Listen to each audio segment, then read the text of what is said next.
TG Geeks, episode 228, July 1st, 2019. Vampires in Atlantis.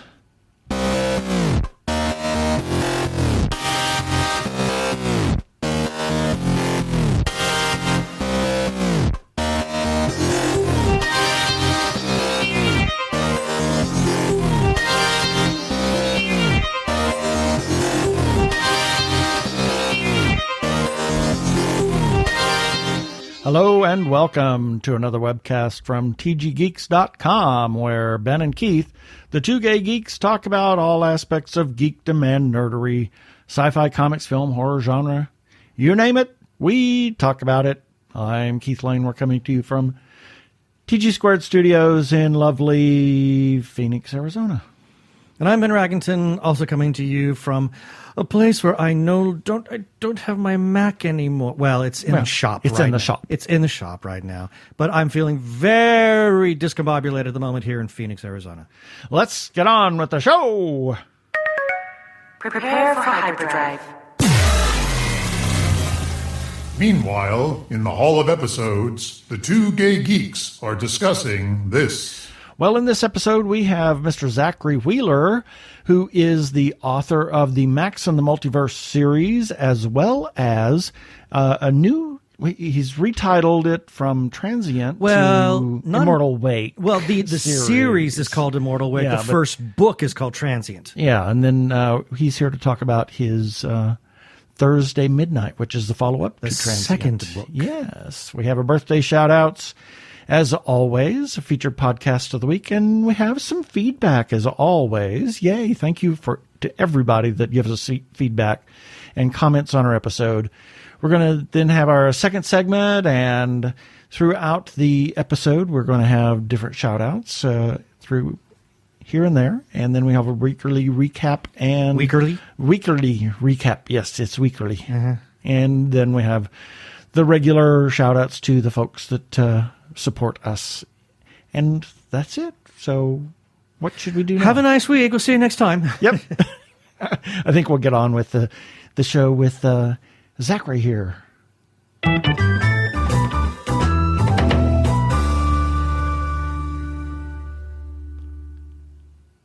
And this time we welcome back Mr. Zachry Wheeler, who has written Transient and the Max and the Multiverse series. He's got a new book out.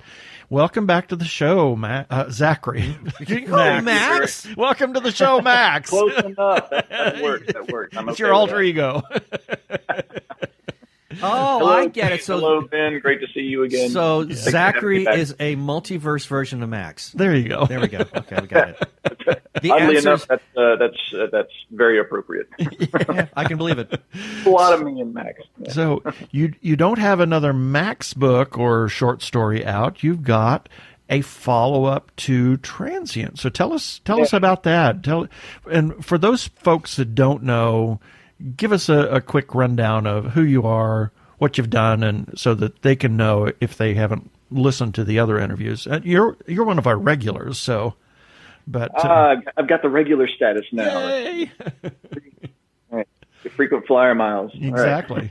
Right. Yes, my name is Zachry Wheeler. I am a science fiction novelist based now in Toronto, previously in Albuquerque when I first met you gentlemen. I wrote the first book of the now entitled Immortal Wake Series, Transient, which is a post-apocalyptic reimagination of the vampire legend through the lens of science fiction. I also write the Max and the Multiverse series, which is a science fiction comedy in the vein of Douglas Adams. And my next book, which is slated to be released in about a month or two, is the sequel to Transient entitled Thursday Midnight. Wow. So I will have to say that when we met you at It was Phoenix Comic-Con. What was then Phoenix Comic-Con. And I think Transient was just out a couple of months, and were you even talking about Max at that point? I think I had Max out, but it hadn't been out for long, because I think you guys picked up both books. I think you picked up Transient. Yeah. We did, and we got your music. Yeah, exactly. Yes, you had right. some of your CDs still. Yep. Those are probably long gone. Oh, Throw yeah, them at that's people. Yeah, but if I remember I was really surprised. I used because I've been carting boxes of those CDs around forever, and it just got to a point where it's just a pain in the butt to just move them every time because, it's like I've got this inventory that I do nothing with because I'm writing now. So it ended up being a really nice thing just to have on the table to give away. Yeah. And they lasted maybe like 4 or 5 cons. Oh, cool. It's like, oh, free stuff. Yes, I'll take it. I don't know what it is, but I'll take it. Exactly. So I think like 1 out of every 10 of people would actually ask about the music or anything. Most people just kind of snatched them. But I mean, I was totally okay with that. It's like, take them. I don't care. Please, I'm not doing anything with them. Get them out of my They're closet. light in my load. Yeah, but I remember we saw you on that one floor where a lot of the authors were. But I think at that time there was also the chat about Transient being possibly optioned for a film, and that's sort of what got our attention. But we don't necessarily have to talk so much about that because we want to talk more about. Well, let's back up a little bit. For people, can you give us a little more detail about just the nature of the Transient universe? Because it's unlike anything that I've ever read before. I loved it. I thought it was amazing. I was enthralled from the first page. Thanks, Guy. So Transient, the entire idea of Transient can actually be boiled down to a very simple concept, and that is, what if vampires were real? And I don't mean real as in, hey, look at that vampire over there all shrouded in mystery. I mean like plausible, like scientifically feasible. Right. So that's where the entire story of Transient came about. And I, using that as a foundation, I kind of molded a narrative around that, found my protagonists and antagonists and supporting characters and spawned a story out of it. And it ran from there. I never intended it to get the legs it did. I just thought it was an interesting concept, and I wrote it over a long period. It was my debut novel, so I was under no deadline pressure. I was just, doing it for the enjoyment of learning how to write well. And whenever I published it, I started promoting it, and it got a lot more traction than I was thinking it would, and it ended up being an option for a movie. And it's been in development since 2017. It kind of waffles back and forth. It'll get some legs. It's like, hey, we got a lead on X, and then it fizzles out. So it's just been kind of in development hell for a while, and it still is. Yeah. A lot of things wind up in development hell. In fact, I think most projects end up in development hell. Yeah, I've learned that from just now that I've gotten into the whole movie industry kind of peek behind the curtain thing. I've started to realize a lot of this. It's like, I'm astounded that movies get made at all. Exactly. And you see something like Avengers Endgame, and it's just like, how the hell? Right. Well, it took them 11 years to get there, though. Yeah, I mean, when you're part of a movie franchise, it's sort of a little bit easier. I mean, it's almost like you've got the get out of jail free card at that point. Well, you have to realize that Iron Man was technically an independent film that John Favreau made. It was an indie film? Yeah, it was an indie film. So until Paramount came in, and then it blew up. Wow! So just the sheer scale of that, and just watching like little small films get made, and the chaos behind that, I can only imagine something at that level. But I mean, I imagine they pretty much, all their training wheels are off at that point. They know exactly what to do. But yeah, it's like you start to realize as once I kind of got into that environment where options are like very few books make it to option, very few options make it to development, very few development make it to production, and very few productions actually complete. Exactly. So it's like it's an absolute crapshoot. So now that I'm kind of understanding that, it's like I'm in development hell. Right. Whatever. Yeah. I have no expectations that I'm not. I would be pleasantly surprised if everything, reaches the finish line, but I'm under no delusion that I shouldn't say that. Like it's got some good momentum, but it's in that kind of industry. So, right. Tempering my expectations. Well, I think that it would be a great film to be made. You just got to find the right person to get the backing and exactly and get them on board. Yep. And that's So what the producers been doing. So it's been in the hands of Voltage Pictures for a long time, same company that did Dallas Buyers Club and The Hurt Locker. So, and they've had some. Those are big movies. Yeah, they've put some cred behind the project. So it's just a matter of Right. and even timing is just a big importance. Because yeah. Maybe they just don't want to do. Maybe it's that kind of genre isn't hot right now, and it'll come back around because everything's cyclical, and then it'll get picked up in a year or two. I have no idea. Well, the fact also. Well, I was going to say that. I mean, because of those two movies that you just listed, I mean, those were big Oscar films. So that tells me that these are not the kind of people that are just willing to go into something, with a half-baked idea. That they want it to be a fully fleshed, fully realized. I mean, if we can't do it right, we don't want to really do it. Exactly. Well, and they may be trying to let the sparkly vampire get completely genre. Oh, that's gone. Completely go away, so that we can get to the reimagining of the vampire mythos, which is what Transient is, and then the follow-up, which we're here to talk about. And so let's we talk spent about the 8 minutes already we'll talking about other things. So let's discuss this follow-up. Yeah. Okay. So we'll tell you what. I can give you I'll give you the working blurb, and maybe that'll spawn where we go with the discussion. Okay. So at the end of Transient, I'll try and keep it non-spoilers for anyone who is who hasn't read the first book yet. This is 2 years after the events of the first book. Oh my! So the current working blurb in the book is entitled Thursday Midnight, and the series is now titled The Immortal Wake. So the blurb for Thursday Midnight is 2 years after betraying humanity and fleeing the city, Jonas and Anna remain in hiding. Their plans to remake the world are slowly progressing, albeit under the constant threat of death. Victor Corvin is a Nexus agent tasked with eliminating the human scourge. After centuries in the field, his life as a feared enforcer has quieted. He lingers as an unused asset, trapped behind a desk in downtown Seattle. His accord with Jonas 2 years prior brought an end to the eternal war and marked the official extinction of the human race. The world has enjoyed a lasting peace ever since. That is, until a frightening new foe rises from the ashes. Ooh. Interesting. That one, wow. That one's fascinating. Okay, I'm curious now. I'm curious about it. So I will say to kind of spark something else. Like this book completely took it out of me Really? from a writing perspective. It was this is by far to use a cliche, it's the heaviest material I've put down so far. And I even had because right now the book is currently in beta, and one of my main betas came back after finish, and his initial reaction was like, "I have been raked over the coals of emotions."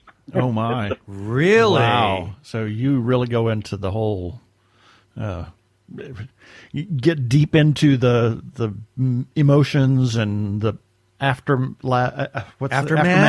What am I trying to say? I don't know. Train wreck here. And because what I loved about the first book was the characters were interesting, and I wouldn't say that they completely just pulled me in or whatever. I was more pulled in with just the whole nature of the world building. I was fascinated by that. That's what I thought was the real heart of Transient. But to hear that this just takes people, and just puts them through the ringer is like, wow, are we up for that now? So I'm actually glad you brought that up, because one of the things I started doing with the sequels, and this was early on, right when Transient was starting to gain legs, and I started really taking the sequels seriously.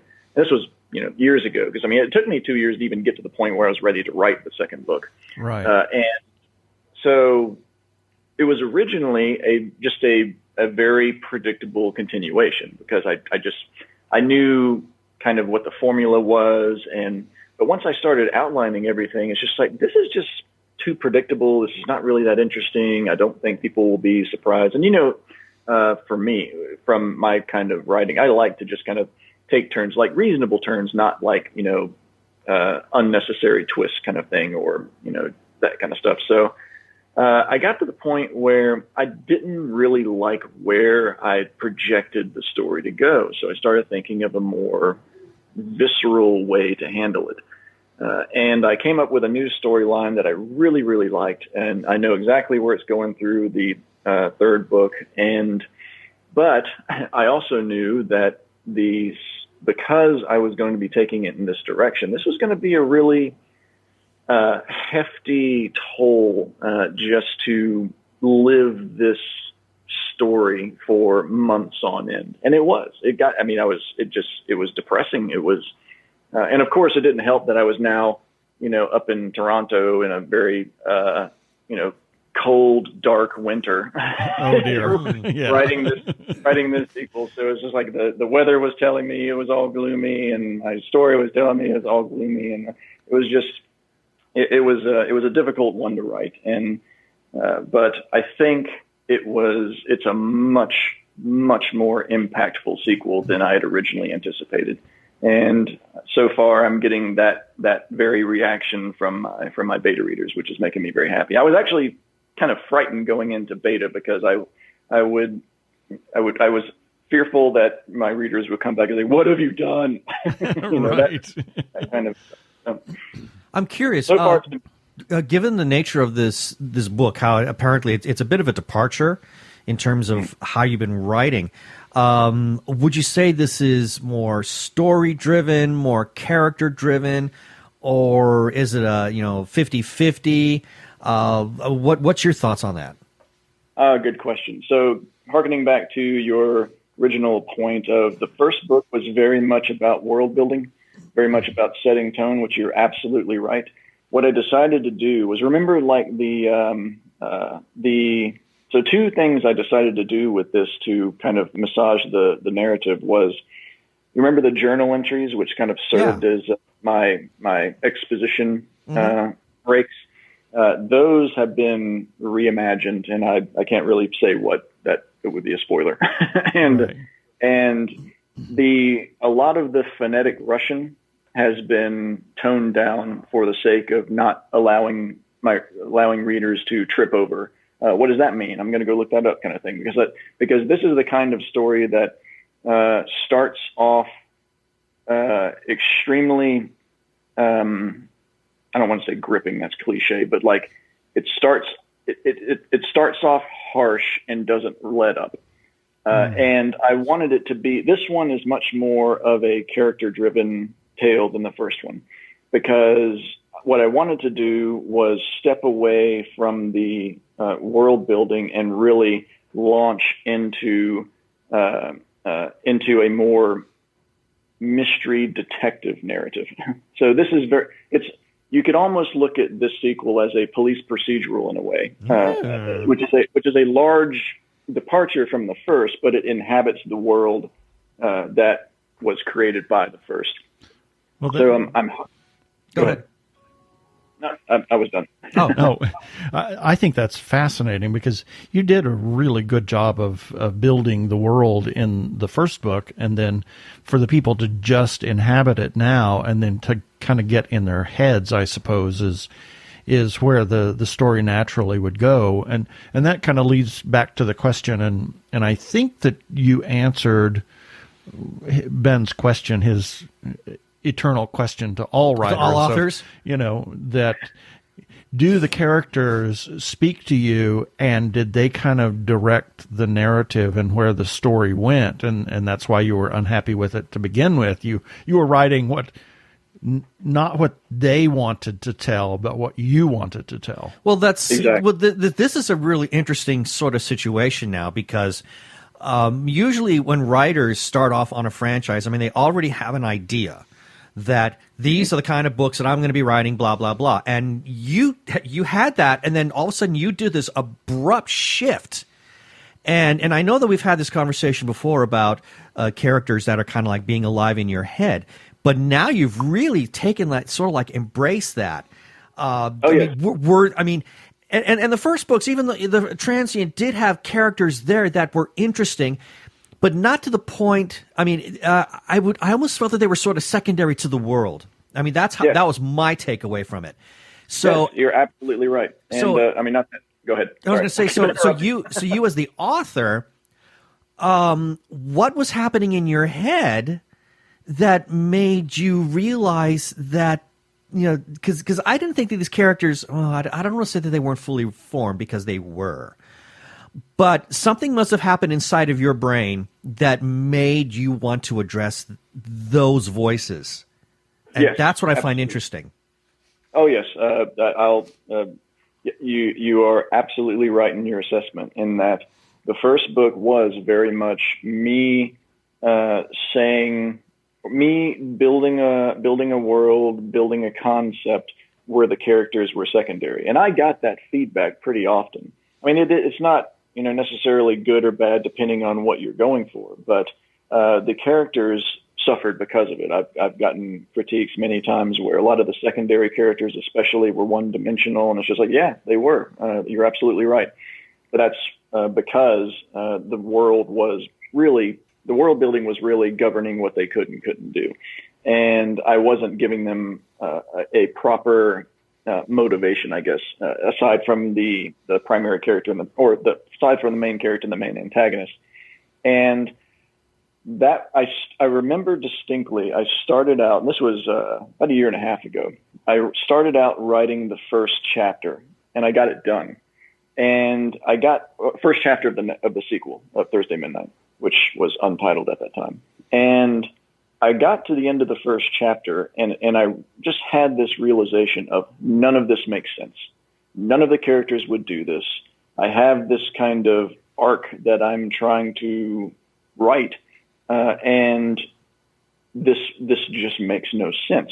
It's okay underneath it plugs into the world okay, but it really made me pay more attention to the character motives rather than what I wanted them to do within the environment.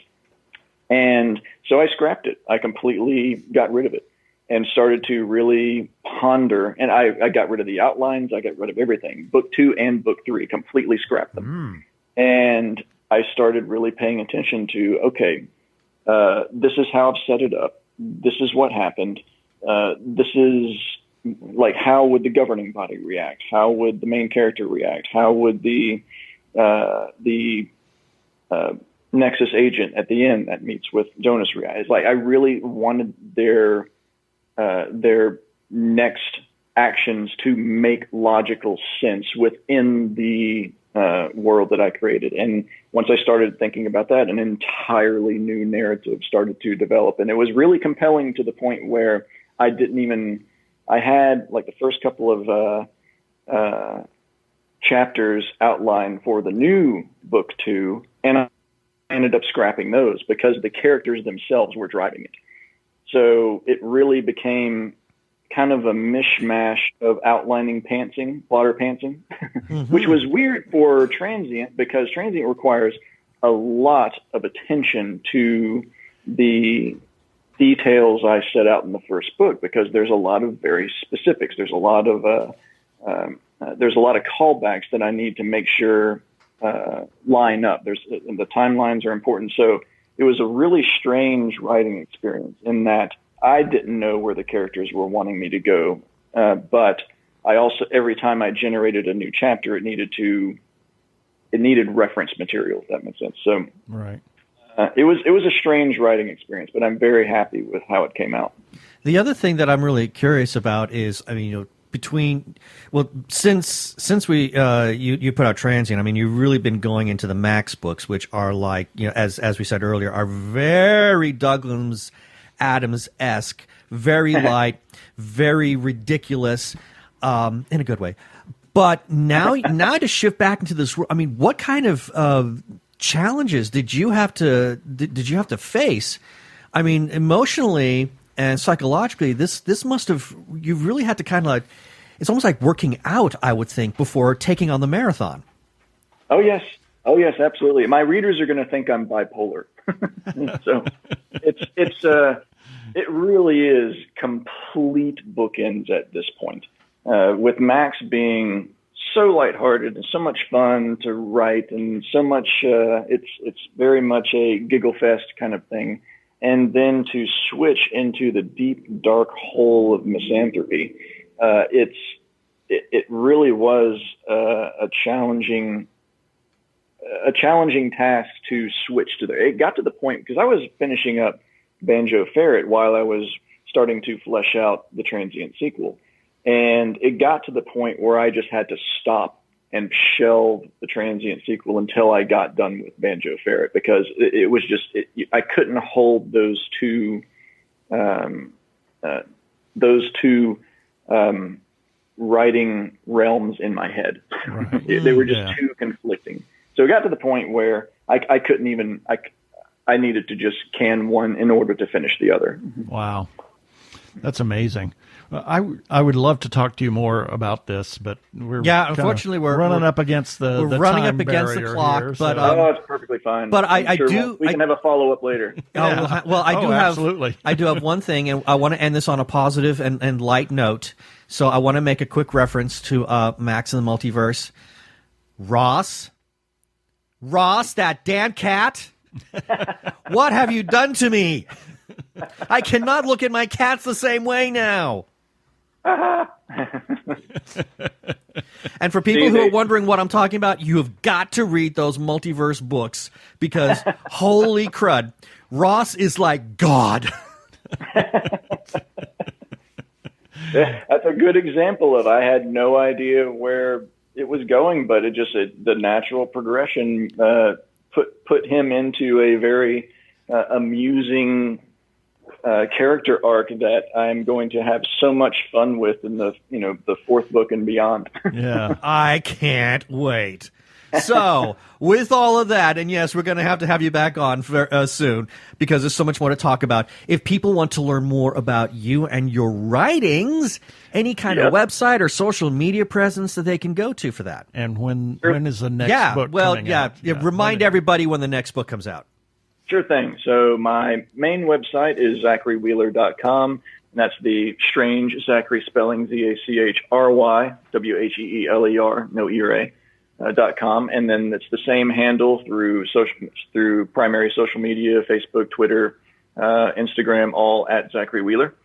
And the new book, entitled Thursday Midnight, is slated to be released, I would say, this is May, June, I would say July, because beta is finishing up, and I'm going to hand it off to my editor for a final polish, and then we'll be ready to go.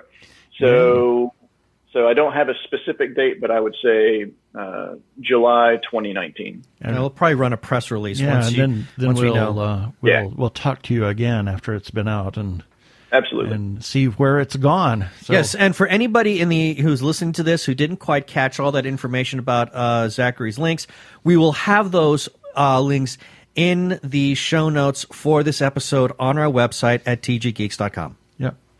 Thank you for being on the show again, Zachry.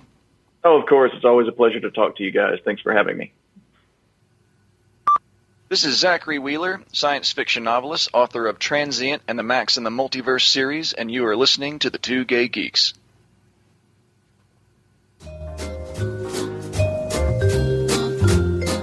Always good to talk to Zachry. It's always nice to talk to him.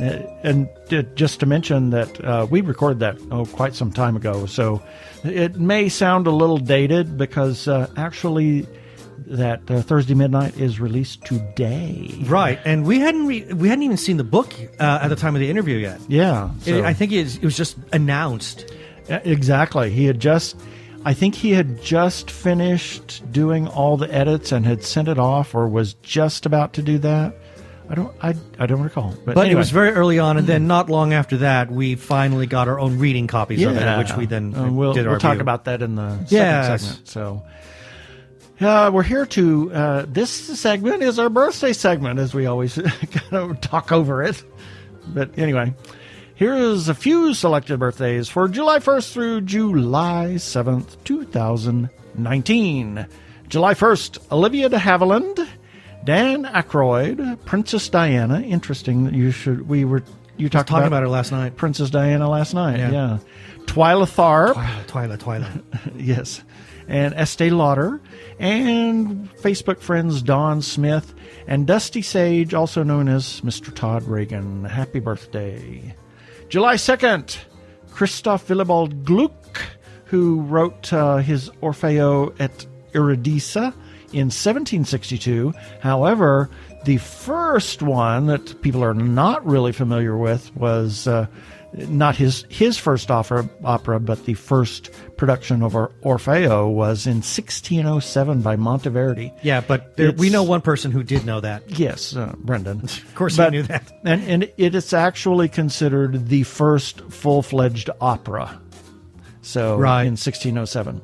And I had the mispleasure of watching it once, and I nearly died. Orfeo by Monteverdi? Yeah, I did. Oh. Yeah, it was agonizing. Well. For me, it was.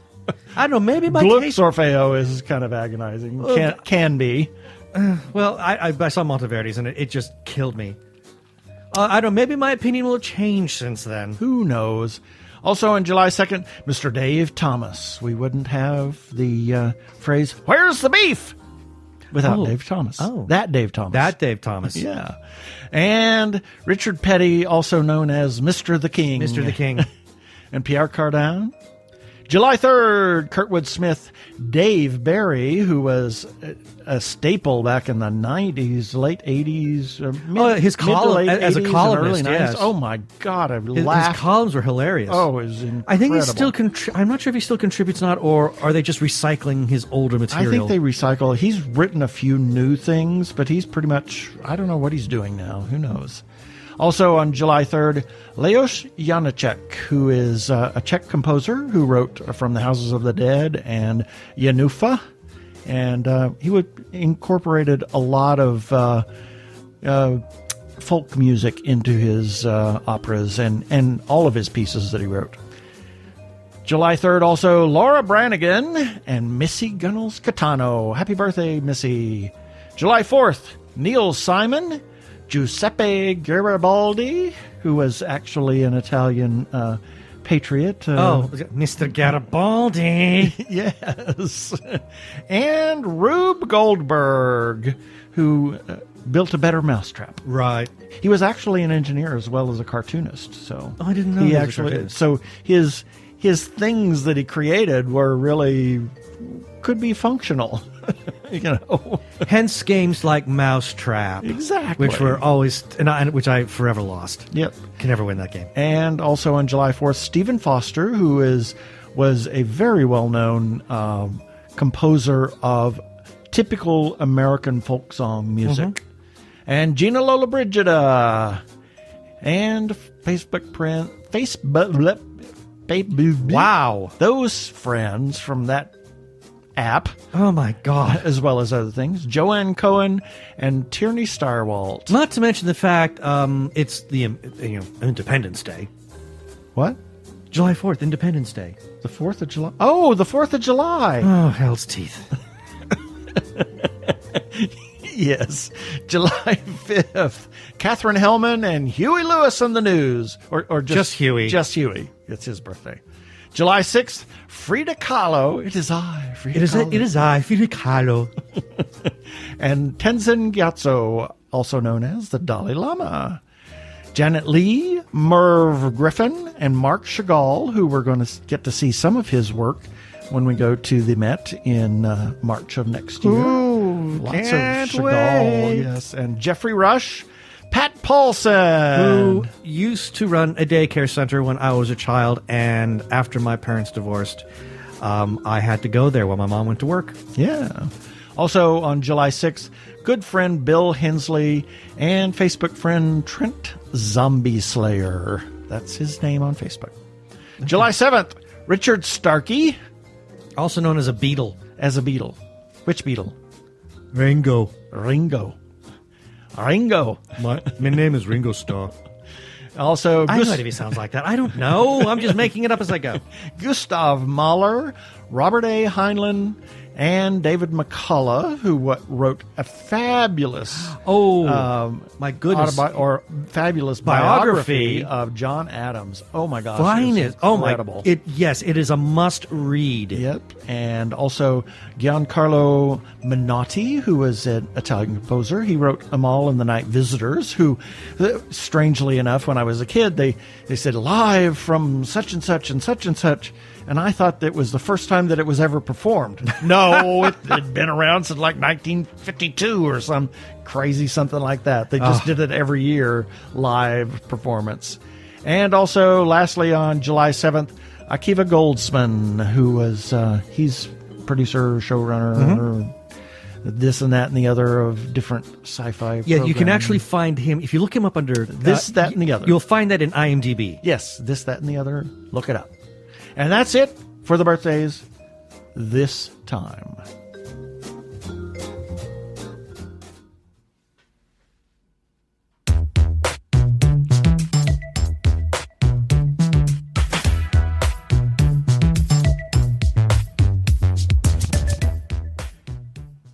Technorama, the podcast for geeks, because geeks are better than cool. You don't hear someone say, "Get away from me, you cool person." Who's gonna have their 65-inch home theater system installed by the Cool Squad? Not me, that's for sure. How much cool cred do you have? Not enough to care about. Think you'll find any canned unicorn meat at thinkcool.com? It's just a part domain name. Not anymore. They don't even have roadkill in a paper cup. That's why you need to start listening to Technorama, because that's what geeks do. Go to chuckchat.com and listen to Technorama before you turn cool.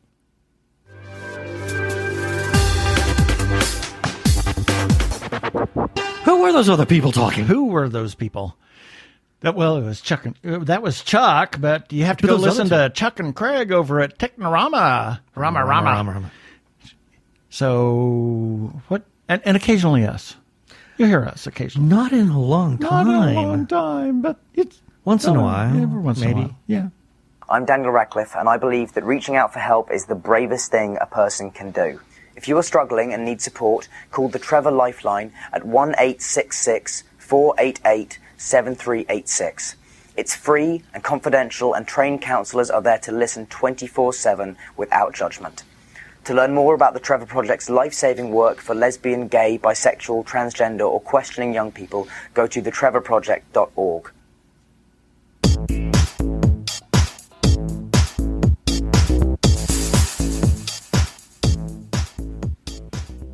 Okay, we got some feedback we need to fly through. Starting off, this is in regards to a trailer that we released for Terminator Dark Fate. And this is from Tom Albert Gulbranson. Nice to hear from you again, Tom. It's been a long time. Yeah. He says, looks like this will be a good Terminator movie. Well, Terminator. Well, you know, it might be, because we've got James Cameron coming back to the fold. So I'm hoping that you are correct. And then, moving on. James Cameron's going to do a movie again? He's actually doing this one. This is his film, yeah. Wow. Yeah.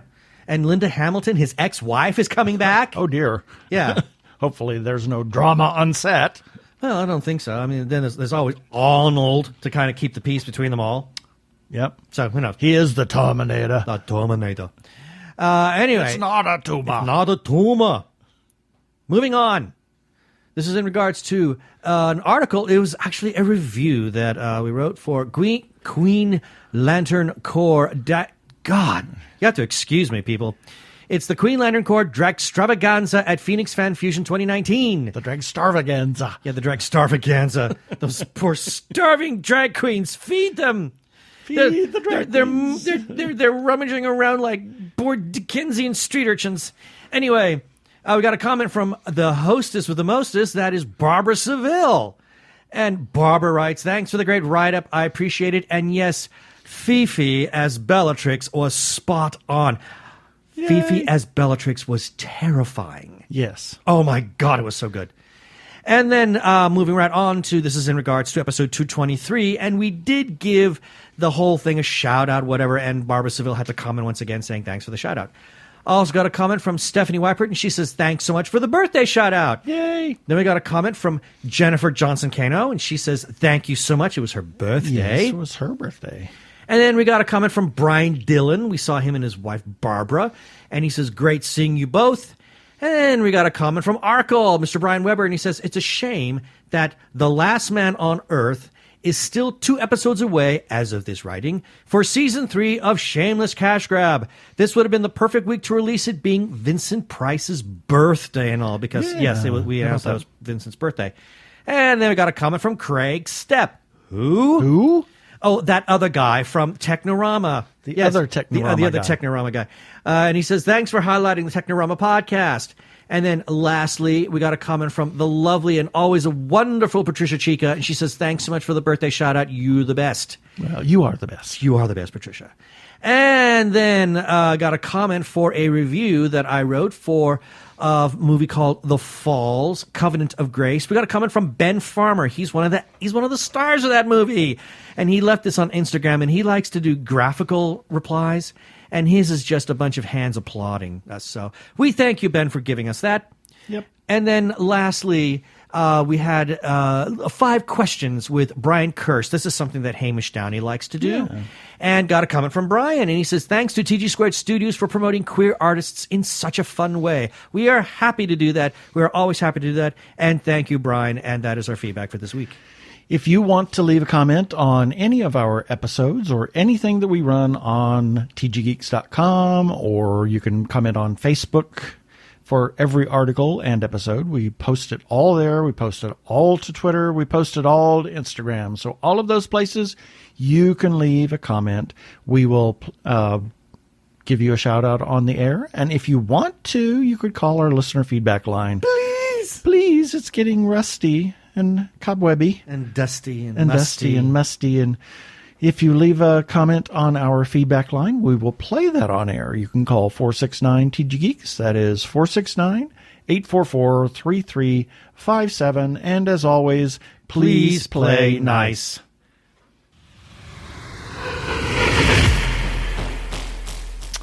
Well, we don't have a clip yet of what we're probably going to run next week because we don't really know. We don't know. We have a certainly a possibility that we in the upcoming week we're going to be doing an interview. So we have to wait till we do that one. Make sure it happens before we say anything. Yeah, nothing's timely at the moment, so yeah, it's hard to predict what we want to run this time around. So exactly. It's kind of up in the air. And we have a bunch of things in the can as well, but I'm kind of saving that until next week till we get that other interview to see if... Interviews. Interviews. Yeah, we have 2 interviews that we're going to be doing next week. Yeah, so stay tuned. We'll always have something interesting. If you are in transition or have already transitioned and are in crisis, or you know of someone in crisis, there is a special hotline just for you. The hotline is provided by translifeline.org and staffed by specially trained counselors who are transgender themselves. The hotline in the U.S. is 877-565-8860. In Canada, it is 877-330-6366. Or you can go to the translifeline.org for more information about the important work they are doing. Please reach out for help. Yeah, baby. They're like 2 gay geeks. They're together, you know. They're 2 gay guys and they're geeks. Is that okay?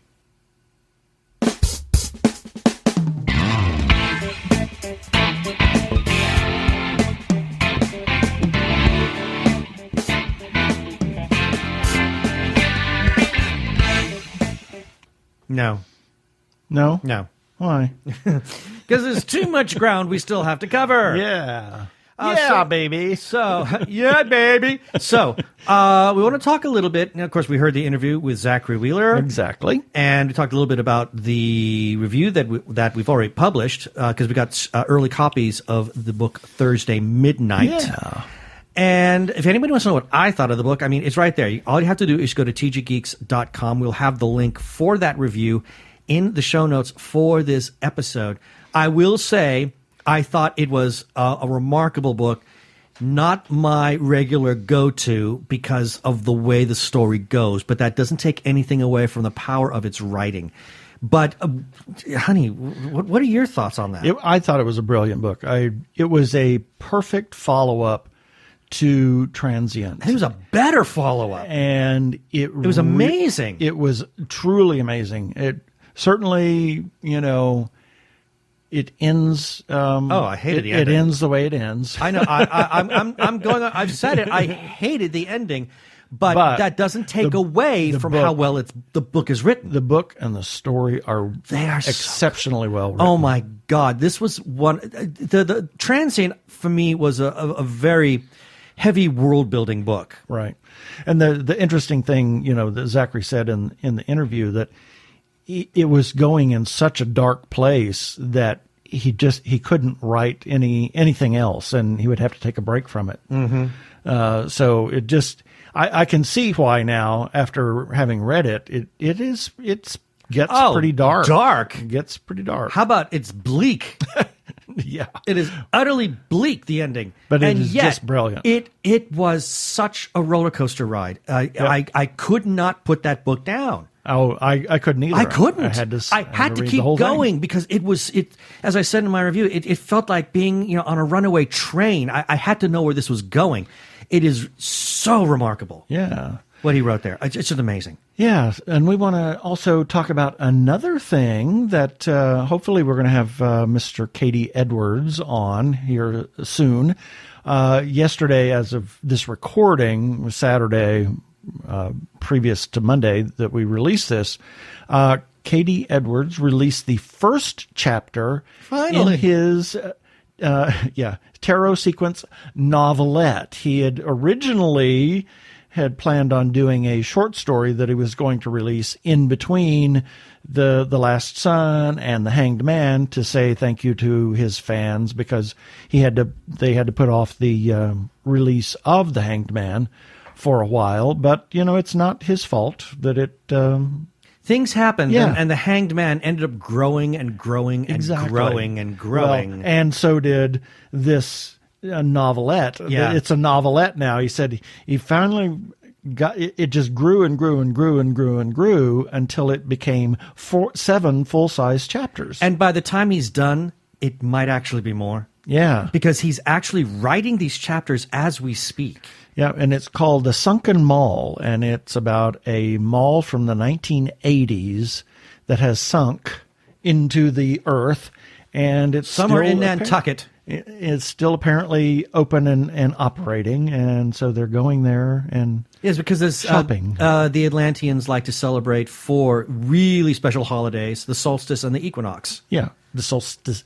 Solstice, an equini, yeah, or whatever, equinoxes, solstices, and equini, hippopotami, yeah, pie in the eye, yeah. So, oh my God, where are we going? I don't know. And if you check out the article about the Sunken Mall, and Katie Edwards has released that chapter 1, if there's not more than 4 comments, you could actually sign up and make a comment on that article and get a free digital copy of The Last Son. If you have not read The Last Son, I would encourage you to do it, and that would be a great way to get a free copy. I have said that The Last Son, I think, is probably one of my favorite books that I have ever read. Mm-hmm. It is absolutely amazing. I've read it like 4, maybe even 6 times now. It is so compelling. It's great. And we're going to talk about CocoCon, which is coming up on Labor Day weekend. And it's going to be really interesting. We've got a lot of things. There's a lot of things planned. It's a DoubleTree hotel at Metro Center in Phoenix. You can do kind of a little staycation if you live in the Phoenix area, or you can come in, and it's a nice hotel. It's a smaller fan-run con, but it's a very well-run con. They have some great artists. They have some great guests that are coming in. One is, what was his name? Dr. something. But I don't know. I forgot to do my research on this. I was thinking about that before we started recording, and then I totally spaced it. Yes, that's his title, Dr. Something. Yeah, but we're going to have a link to CocoCon. It's KOCO. My goodness. Where am I? COKOCON.com. Or dot .org, sorry. Oh, my word. Oh, my word. Don't listen to a thing I'm saying. But go there because apparently one of the guests of honor owns a good portion of the 1931 Frankenstein set. And he's apparently going to bring one of the Tesla coils or something and do some demonstrations. So, well, that could be fun. Yeah. So check it out. I mean, it's worth checking out. It's a local con. You know, you don't have to stay at the hotel, but it's kind of nice to stay at the I'm actually rather impressed that they managed to get this guy. Yeah. That's a good grab. So we're really excited. We're going to stay at the hotel. We're going to have our studio set up there. We're going to do our concast that we normally do. That's a part of most cons that we do. And we're going to talk to guests and just have a good time, have a weekend away from everything, have the cat sitter come in and not have to do anything. Hopefully we'll have the cat sitter come in. Last year she might be away too. I mean, hey, I mean, it is a 3-day weekend. She might be gone as well. Exactly. So check out CocoCon. It's going to be interesting. And as everybody knows, we're huge supporters of independent creators, whether it's filmmakers, comic book artists, writers, or others. Please support independent creators. When you see them at a con or you see them at a local book fair or anywhere, you know, check out their stuff. Talk to people about their stuff. If you like their stuff, talk them up, interact with them on Facebook, you know, just buy their stuff. It's great. Please have cash for them if you go to a con. They don't need those extra fees. Right? So we support independent creators. Joshua Tree. I was waiting for that. Joshua Tree Feeding Program. The goal of Joshua Tree Feeding Program is to provide nourishment to low-income HIV-positive residents of Maricopa County. They provide a food pantry where the clients can come in and select their own food that goes into their weekly, you know, they can go weekly, every Wednesday. They open up the pantry and you can come in and they can get their food, and it helps them to stay on track, get nourishing meals, you know, things that are for low-income residents. So if you want to support Joshua Tree Feeding Program, go to jtfp.org. You can give a singular gift or a monthly recurring gift.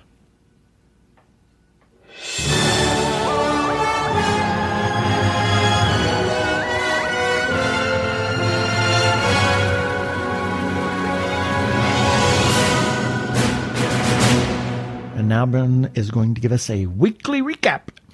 Starting with Sunday, June 23rd, Dr. Zombie, Monster Family Physician number 54. And then on Monday the 24th, it was TG Geeks Webcast episode number 227. On Tuesday the 25th, 5 questions with Brandon Lee Roth. That was a very interesting one. There's also I recommend that one because there's a very interesting horror short that's actually attached to that article.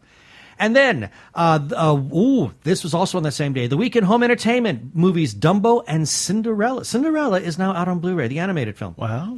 Also, Dragon Riders of Pern, the movie. What we know, not much. Yep. That one's fun, and there's a reason behind it. Yeah.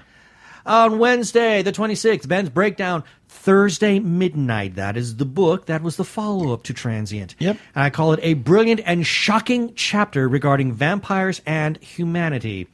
On Thursday, June 26th, my breakdown of the movie Yesterday. Sadly, I call it a movie that doesn't sing. On Friday, June 28th, News Sushi number 68, Morsels of News from Japan and Beyond. And then on the 29th, Jeannie's Yaps, Restaurants on the Road. She looks at the Esquire Tavern from San Antonio, Texas. And that is what we ran on our website this last week. And we'll have all the links for that in our show notes. And you can find all these things at tggeeks.com as well as on our Facebook page, Twitter, and Instagram. Check it out. If you are on any of those platforms, you can access from Twitter and Instagram and Facebook. If you're using a mobile device, please, and it kind of looks funky, scroll all the way to the bottom and press Use Desktop Version. It looks a lot better. So check it out.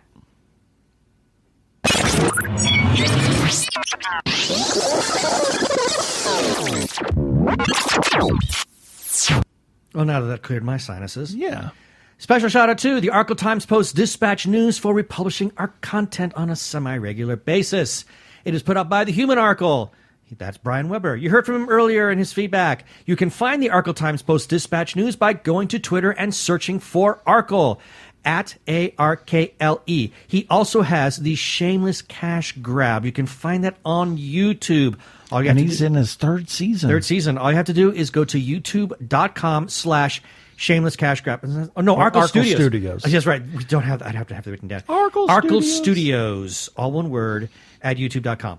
Must give some special shout-outs to a couple of Facebook groups for allowing us to post our episodes and relevant articles on their pages. First, to Gay Geeks After Hours. Big thanks to their moderators for literally, when I asked, can we share our stuff there, please? They said, share away, and we do. Their URL is facebook.com/group/Gay Geeks After Hours. And then to The Gay Geek for the same, allowing us to share all of our stuff there.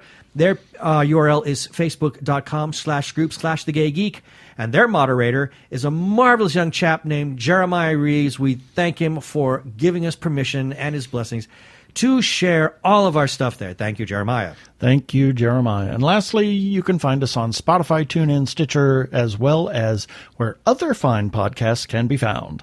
Also, check us out on Krypton Radio at 3 a.m., 3 p.m. Pacific Time on Tuesdays.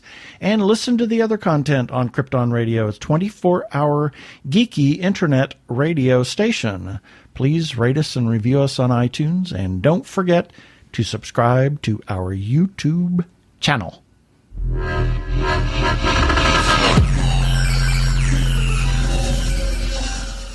Okay, that should do it for this episode of TG Geeks Webcast. Be sure to check out the article for this webcast episode.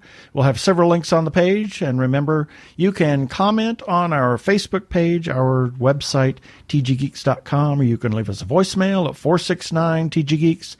That is 469-844-3357. From TG Squared Studios, I'm Keith Lane. Thanks for listening. Please be kind. Peace. I miss my MacBook.